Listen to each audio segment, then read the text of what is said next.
रूस यूक्रेन युद्ध अब तीसरे विश्व युद्ध थर्ड वर्ल्ड वॉर की तरफ बढ़ता दिखाई दे रहा है।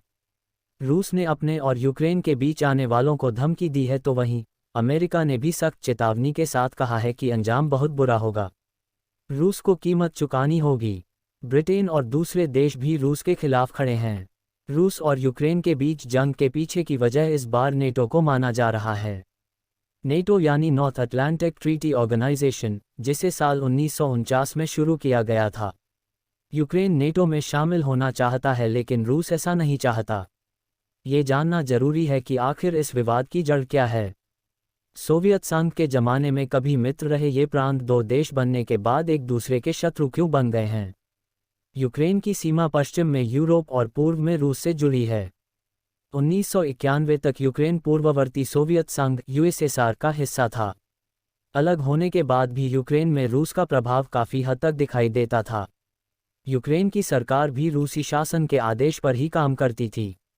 लेकिन बिगड़ती अर्थव्यवस्था, बढ़ती महंगाई और अल्पसंख्यक रूसी भाषी लोगों के बहुसंख्यक यूक्रेनी लोगों पर शासन ने विद्रोह की चिंगारी सुलगा दी। 1991 यूक्रेन ने रूस से आज़ादी का ऐलान किया। रेफरेंडम से लियोनिद क्रावचुक राष्ट्रपति बने।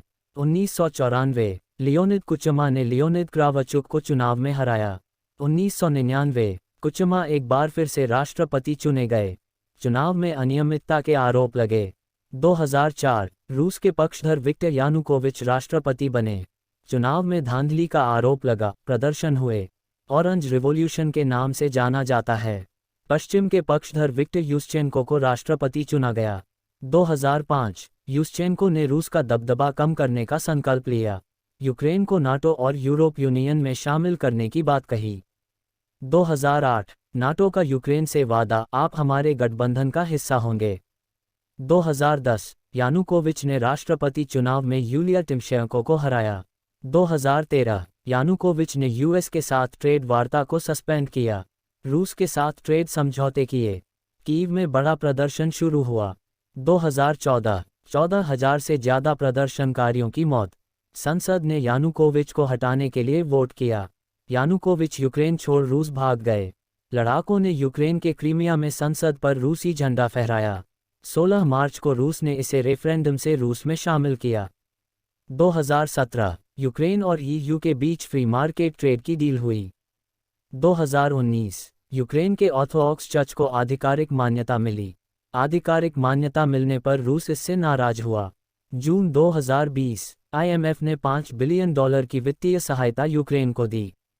जनवरी 2021 यूक्रेन ने अमेरिका से नाटो में शामिल होने की अपील की।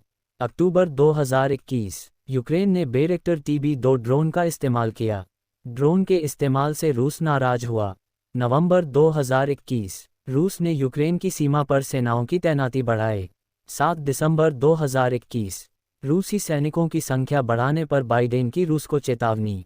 रूस ने यूक्रेन पर हमला किया तो आर्थिक पाबंदियां लगेंगी। 10 जनवरी 2022 यूक्रेन रूस तनाव के बीच और रूस के राजनयिकों की वार्ता विफल। 14 जनवरी 2022 यूक्रेन पर साइबर हमले की चेतावनी। 17 जनवरी 2022 रूस की सेना बेलारूस पहुंचनी शुरू हुई। 24 जनवरी 2022 नाटो ने सेना को स्टैंड बाई पर रखा। 28 जनवरी 2022 पुतिन ने कहा रूस की मुख्य मांग सुरक्षा थी जो स्वीकार नहीं की गई। 2 फरवरी 2022 यूएस ने कहा 3,000 अतिरिक्त सैनिकों को पोलैंड, रोमानिया भेजेगा। 4 फरवरी 2022 पुतिन को चीन का समर्थन मिला। यूक्रेन को नाटो का हिस्सा नहीं होना चाहिए, चीन। 7 फरवरी 2022 पुतिन से मिले फ्रांस के राष्ट्रपति इमैनुअल मैक्रों बोले पुतिन मान गए, रूस बोला डील नहीं हुई। 9 फरवरी 2022 जो बाइडेन ने कहा यूक्रेन पर रूस कभी भी हमला कर सकता है।